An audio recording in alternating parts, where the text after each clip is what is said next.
अस्सलाम वालेकुम। कैसे हैं सब लोग? होप सो सब ठीक होंगे। आज हम सेकेंड ईयर की फिजिक्स स्टार्ट करते हैं। शॉर्ट क्वेश्चन चैप्टर 12 के एक्सरसाइज के short question. So let's just see one by one. First short question है 12.1। Potential is constant through a given region of space. कि हमारे पास पोटेंशियल कांस्टेंट है, ये बता रहे हैं, कंडीशन दे रहे हैं कि पोटेंशियल कांस्टेंट है, वो चेंज नहीं हो रहा। Is the electric field zero और नॉन जीरो। अब आप बताओ कि वहाँ पे इलेक्ट्रिक फील्ड जीरो होगी या नॉन जीरो होगी। आपने एक्सप्लेन करना है फार्मूले के साथ। कहते हैं इलेक्ट्रिक फील्ड वहाँ पे ज़ीरो होगी जहाँ पे पोटेंशियल कांस्टेंट होगा। आप उसको एक्सप्लेन करते हैं विद फार्मूला।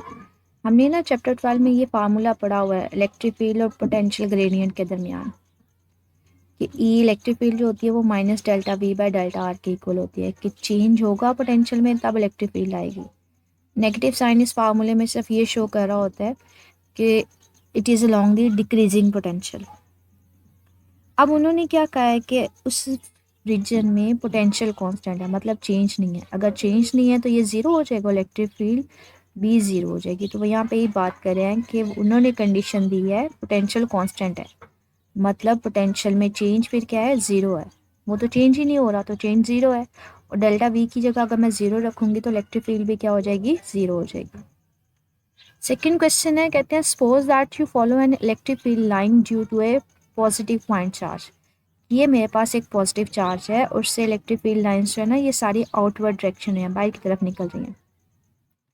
कहते हैं आप क्या करते हो, आपके पास एक पॉइंट चार्ज की वजह से इलेक्ट्रिक फील्ड लाइंस है, आप इस पॉजिटिव पॉइंट चार्ज से जो इलेक्ट्रिक फील्ड लाइन निकल रही है ना, इसके साथ साथ मूव ऑन करना शुरू करो, इसको फॉलो करो। ठीक है, इलेक्ट्रिक फील्ड लाइन के साथ साथ मूव ऑन करो, मतलब दूर जाते जाओ। अब आप बताओ इलेक्ट्रिक फील्ड और इलेक्ट्रिक पोटेंशियल इंक्रीज होगा या डिक्रीज होगा। कहते हैं दोनों डिक्रीज होंगे, इलेक्ट्रिक फील्ड भी और पोटेंशियल भी, क्योंकि इलेक्ट्रिक फील्ड का ये फार्मूला हम लोग चैप्टर 12 में पढ़ चुके हैं, के क्यू ओवर आर स्क्वायर। आप मुझे बताएं, जब बच्चे हम लोग इस पॉजिटिव चार्ज से दूर जाते जाएंगे इस इलेक्ट्रिक फील्ड को फॉलो करते हुए, तो डिस्टेंस बढ़ता नहीं जाएगा पॉजिटिव चार्ज से? अगर डिस्टेंस बढ़ता जाएगा, आर बढ़ता जाएगा, तो इलेक्ट्रिक फील्ड क्या होती जाएगी, कम होती जाएगी। सिमिलरली पोटेंशियल का ये फार्मूला हमने पढ़ा हुआ है, के क्यू ओवर आर। चार्ज से दूर जाते जाएंगे इलेक्ट्रिक फील्ड को फॉलो करते हुए, तो हमारे पास आर वैल्यू बढ़ती जाएगी, आर वैल्यू बढ़ेगी तो पोटेंशियल कम हो जाएगा। तो दोनों इक्वेशंस जो हैं वो डिपेंड कर रही हैं distance from the positive charge. और अगर हम लोग इलेक्ट्रिक फील्ड लाइन को फॉलो करते जाएंगे, मतलब उसके साथ साथ मूव ऑन करेंगे, डिस्टेंस बढ़ता जाएगा। दोनों केसेस में डिस्टेंस बढ़ेगा तो इलेक्ट्रिक फील्ड और पोटेंशियल दोनों डिक्रीज होंगे। ठीक है, आगे थर्ड शॉर्ट क्वेश्चन है, how can you identify that which plate of the capacitor is positively charge. कहते हैं आपने बताना है किस प्लेट के ऊपर पॉजिटिव चार्ज है। कहते हैं इसके लिए मोस्ट कॉमनली जो हम लोग इलेक्ट्रोस्कोप इस्तेमाल कर रहे होते हैं उसको नाम देते हैं गोल्ड लीफ इलेक्ट्रोस्कोप। कि एक डिवाइस है गोल्ड लीफ इलेक्ट्रोस्कोप, इसके थ्रू हम पता कर सकते हैं कि कैपेसिटर के ऊपर कौन सा चार्ज है। इसकी शेप ना कुछ इस तरह से होती है कि इसका मेन काम जो होता है, हमारे पास ये मेटल की एक कैप होती है, ठीक है, और यहाँ पे हमारे पास मेटल की स्टैम्प होती है और यहाँ पे लीफ होता है, गोल्ड लीफ। आपके पास यहाँ पे गोल्ड लीफ के दरमियान ना यहाँ पे पर्टिकुलर डिस्टेंस होता है। लेकिन अगर आप मेटल प्लेट कैपेसिटर की कोई ऐसी प्लेट इसके कैप के पास लेके आते हो जिसके ऊपर पॉजिटिव चार्ज होता है, तो ये जो गोल्ड लीफ है ना, ये दूर चला जाएगा, थोड़ा आगे मूव ऑन कर जाता है।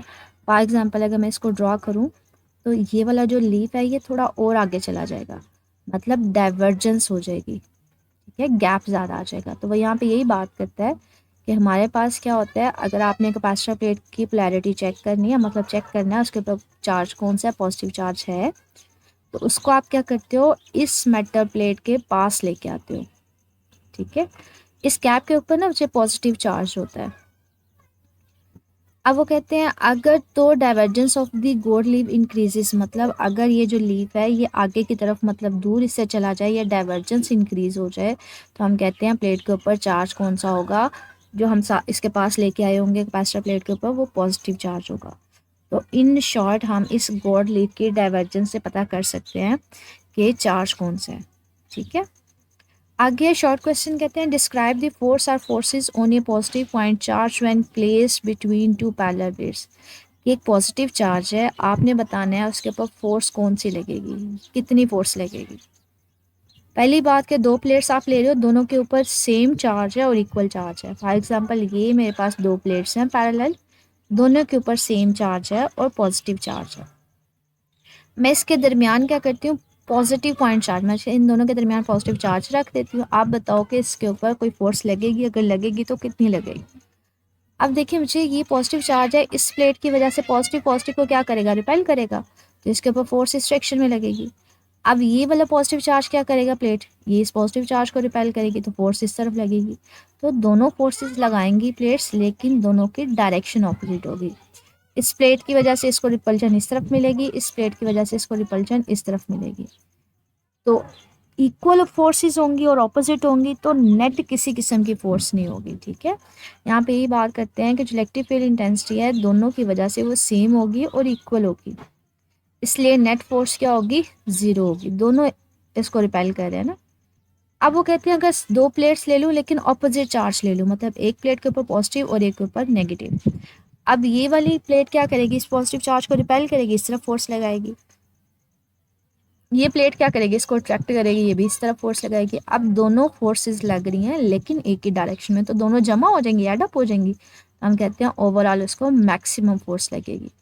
और किस तरफ लगेगी, from positive plate to negative, मतलब इस तरफ उसको फोर्स लगेगी, नेट फोर्स। आगे वो कहते हैं हमारे पास शॉर्ट क्वेश्चन है, electric lines of force never cross each other. कहते हैं इलेक्ट्रिक लाइंस ऑफ फोर्स जो होती हैं वो कभी भी क्रॉस नहीं करती। अब आपने बताना है क्यों। कहते हैं किसी भी पॉइंट के ऊपर इलेक्ट्रिक फील्ड की जो डायरेक्शन होती है ना वो सिंगल एक ही डायरेक्शन होती है।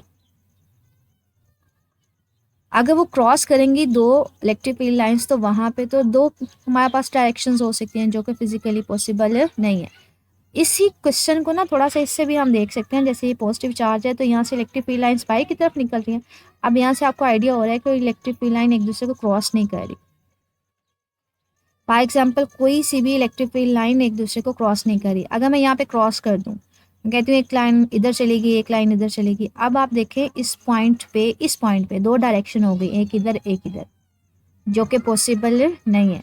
इलेक्ट्रिक फील्ड लाइंस की एक पॉइंट के ऊपर सिर्फ सिंगल डायरेक्शन होती है, वन डायरेक्शन होती है, एक से ज़्यादा डायरेक्शन पॉसिबल नहीं है। ठीक है, तो ये याद रखिएगा। इसलिए कभी भी इलेक्ट्रिक फील्ड लाइंस एक दूसरे को क्रॉस नहीं करती, फिजिकली पॉसिबल नहीं है। आगे है, if a point charge of mass m is released in a non-uniform electric field with electric field lines pointing in the same direction which it make a rectilinear motion। बच्चे अब यहाँ पे ना एक थोड़ी सी देखते हैं चीज़। पॉजिटिव चार्ज है, यहाँ से ना इलेक्ट्रिक फील्ड लाइंस बाई की तरफ निकल रही हैं। जहाँ पे इलेक्ट्रिक फील्ड लाइंस के दरमियान डिस्टेंस कम होता है ना, वहाँ पे इलेक्ट्रिक फील्ड की स्ट्रेंथ ज़्यादा होती है। अब ये देखें, यहाँ पे दो लाइंस के दरमियान डिस्टेंस कम है, यहाँ पे भी कम है, यहाँ पे भी कम है, तो यहाँ पे इलेक्ट्रिक फील्ड की इलेक्ट्रिक फील्ड की स्ट्रेंथ क्या है, ज़्यादा है। लेकिन जैसे जैसे हम पॉजिटिव चार्ज से दूर जाते जा रहे हैं तो लाइंस के दरमियान डिस्टेंस बढ़ता नहीं जा रहा, इनके दरमियान डिस्टेंस ज़्यादा है as compare to at this point. तो जहाँ पे दो इलेक्ट्रिक फील्ड लाइंस के दरमियान डिस्टेंस बढ़ता जाए वहाँ पे इलेक्ट्रिक फील्ड की स्ट्रेंथ क्या होती है, कम होती है। तो यहाँ पे नॉन यूनिफॉर्म इलेक्ट्रिक फील्ड, मतलब कहीं पे उसकी स्ट्रेंथ ज़्यादा है, लेकिन जैसे जैसे हम पॉजिटिव चार्ज से दूर जाते जा रहे हैं इलेक्ट्रिक फील्ड की स्ट्रेंथ क्या होती जा रही है, कम होती जा रही है। तो हम कहते हैं इस तरह की नॉन यूनिफॉर्म इलेक्ट्रिक फील्ड में आप कोई पॉइंट चार्ज प्लेस कर देते हो, तो आप बताओ वो किस डायरेक्शन में मूव ऑन करेगा। मैं अगर यहाँ पे कोई सा भी पॉइंट चार्ज प्लेस कर दूंगी, यहाँ पे फॉर एग्जांपल मैं इसको ड्रॉ भी कर देती हूँ, कि अगर मैं यहाँ पे भी कोई चार्ज प्लेस करूँगी ना, तो वो भी क्या करेगा, वो भी इसी फील्ड लाइन के साथ आगे की तरफ मूव ऑन कर जाएगा। तो वो भी रेक्टिलिनियर का मतलब होता है अलोंग ए स्ट्रेट लाइन।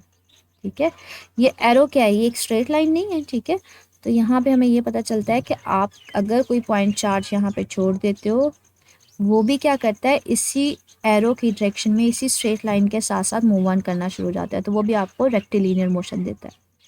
यहाँ पे यही बात कर रहे हैं कि अगर पॉइंट चार्ज है आप नॉन यूनिफॉर्म इलेक्ट्रिक फील्ड में, ठीक है, कहीं पे भी छोड़ दोगे, यहाँ पे प्लेस कर दोगे, यहाँ पे प्लेस कर दोगे, कहीं पे भी प्लेस कर दोगे, तो वो भी क्या करेगा, इसी इलेक्ट्रिक फील्ड लाइन के साथ साथ मूव ऑन करना शुरू हो जाएगा उसी डायरेक्शन में। तो हम कहते हैं वो कौन सी मोशन देगा, वो भी आपको रेक्टिलिनियर। रेक्टिलिनियर का मतलब होता है अलोंग ए स्ट्रेट लाइन। आगे क्वेश्चन है 12.7, कि इस electric field necessarily zero inside a charge rubber balloon if balloon is spherical. कहते हैं ये एक मेरे पास बैलून है, गुब्बारा है, इसके सरफेस के ऊपर चार्ज स्प्रेड हुआ हुआ है, पॉजिटिव चार्ज, ठीक है। और ये शेप कौन सी है इसकी? स्फेरिकल। स्फेरिकल शेप आपने ना बॉल की देखी होगी, गेंद की जो शेप होती है वो स्फेरिकल है। यहाँ पे 2 डायमेंशनल ड्रॉ किया हुआ है, ठीक है। सर्कल की फॉर्म में उसको शेप बनाया हुआ है क्योंकि यहाँ पे गेंद पूरी बनानी मुश्किल होती है। कहते हैं अज्यूम करें 4 यूनिफॉर्मली डिस्ट्रीब्यूटेड है। वो कहते हैं ये एक हमारे पास बलून है, इसके सरफेस के ऊपर चार्ज डिस्ट्रीब्यूट हुआ हुआ है। आप बताओ कि इसके सेंटर में इलेक्ट्रिक फील्ड 0 होगी। कहते हैं हाँ जी, electric field inside the charge surface हमारे पास बलून क्या होगी? 0 होगी। हम लोगों ने ना फ्लक्स फ्लक्स होता है किसी भी सरफेस से कितनी इलेक्ट्रिक फील्ड लाइंस बाहर निकल रही होती है, उसके 2 फार्मूलाज पढ़े हैं। एक तो हमारे पास फ्लक्स का फार्मूला ये होता है ई डॉट ए, इलेक्ट्रिक फील्ड और एरिया वेक्टर का डॉट प्रोडक्ट होता है, और दूसरा ये होता है चार्ज ओवर एप्सिलॉन नॉट, ये गॉसेस लॉ होता है। तो गॉसेस लॉ के अकॉर्डिंग क्या है, ये इस जो बैलून है इसके सरफेस के ऊपर चार्ज है, अंदर चार्ज कोई भी नहीं है।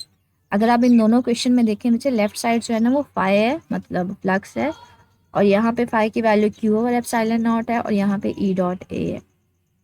अगर बैलून के अंदर चार्ज कोई भी नहीं है तो क्यू की जगह अगर 0 लिखा जाए तो 0 और समथिंग 0 ही हो जाएगा, तो फाई की वैल्यू क्या आ जाएगी? 0। और यहाँ पे फाई किसके इक्वल है? ई डॉट ए के। दोनों को कंपेयर करवा दें, लेफ्ट साइड सेम है, राइट साइड क्या आ जाएगी? E dot A is equal to 0। कहते हैं इस बैलून का एरिया तो 0 होने से रहा, क्योंकि इसका कोई ना कोई एरिया तो है, तो एरिया 0 नहीं होगा, तो 0 क्या होगी? इलेक्ट्रिक फील्ड होगी उसके अंदर जो होगी ना वो 0 होगी। आगे क्वेश्चन कहते हैं is it true that Gauss's law state the total number of lines of forces crossing any close surface in the outward direction is proportional to the net charge. कहते हैं ऐसा गॉसेस लॉ में ऐसे ही कहता है कि किसी भी सरफेस में से जितनी इलेक्ट्रिक फील्ड लाइंस निकल रही होती हैं वो डिपेंड कर रहा होता है इसके अंदर चार्ज कितना है, तो ये ट्रू है, ठीक है। गॉसेस लॉ का जो फॉर्मूला था ना वो phi was equal to q over epsilon not था। फाई होता है इलेक्ट्रिक फील्ड लाइंस जो किसी भी सरफेस से निकलती हैं, उसने कहा था वो डिपेंड कर रहा होता है कि उस सरफेस के अंदर चार्ज कितना है।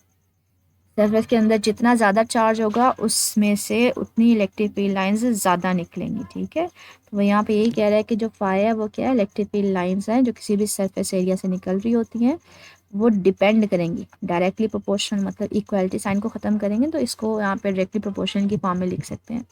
डिपेंड करेंगी कि उसके अंदर चार्ज कितना हो, ठीक है। लास्ट क्वेश्चन है, कहते हैं do electrons tend to go to the region of low और हाई पोटेंशियल। कि अगर इलेक्ट्रॉन को कहीं पे छोड़ दिया जाए तो वो हाई पोटेंशियल की तरफ मूव करेगा या लो पोटेंशियल की तरफ। एक चीज़ याद रखिए कि ये मैंने ना 2 प्लेट्स ड्रॉ की हैं। यूजुअली जो नेगेटिव चार्ज है ना या नेगेटिव प्लेट है उसको लो पोटेंशियल लिया जाता है, और जो पॉजिटिव प्लेट है उसको हाई पोटेंशियल लिया जाता है, ठीक है। तो ये याद रखिएगा फिजिक्स में, नेगेटिव प्लेट या नेगेटिव चार्ज हमेशा लो पोटेंशियल पे होता है, और पॉजिटिव प्लेट या पॉजिटिव जो चार्ज होता है हाई पोटेंशियल पे होता है। मैंने 2 प्लेट्स ले ली, मैं इनके दरमियान में ना एक चार्ज इलेक्ट्रॉन छोड़ देती हूँ। अब आप मुझे बताएं इलेक्ट्रॉन किस तरफ जाएगा? पॉजिटिव प्लेट की तरफ जाएगा या नेगेटिव की? जाहिर सी बात है ये पॉजिटिव प्लेट की तरफ जाएगा क्योंकि वो उसको अट्रैक्ट करेगा। तो इलेक्ट्रॉन पॉजिटिव प्लेट की तरफ जाएगा, या इन अदर वर्ड्स के इलेक्ट्रॉन हाई पोटेंशियल की तरफ जाएगा। तो यहाँ पे इलेक्ट्रॉन ये इसलिए कह रहे हैं इलेक्ट्रॉन्स होते हैं वो नेगेटिव चार्ज होता है, सो उसको जब इलेक्ट्रिक फील्ड मतलब 2 प्लेट्स के दरमियान छोड़ दिया जाता है तो वो क्या करना शो होता है? मूव करता है टूवर्ड्स दी पॉजिटिव प्लेट, क्योंकि अट्रैक्शन होती है ऑपोजिट चार्जेस के दरमियान। शॉर्ट क्वेश्चन से रिलेटेड बच्चे कुछ पूछना हो तो कमेंट सेक्शन में पूछ लीजिएगा। ओके, अल्लाह हाफिज़।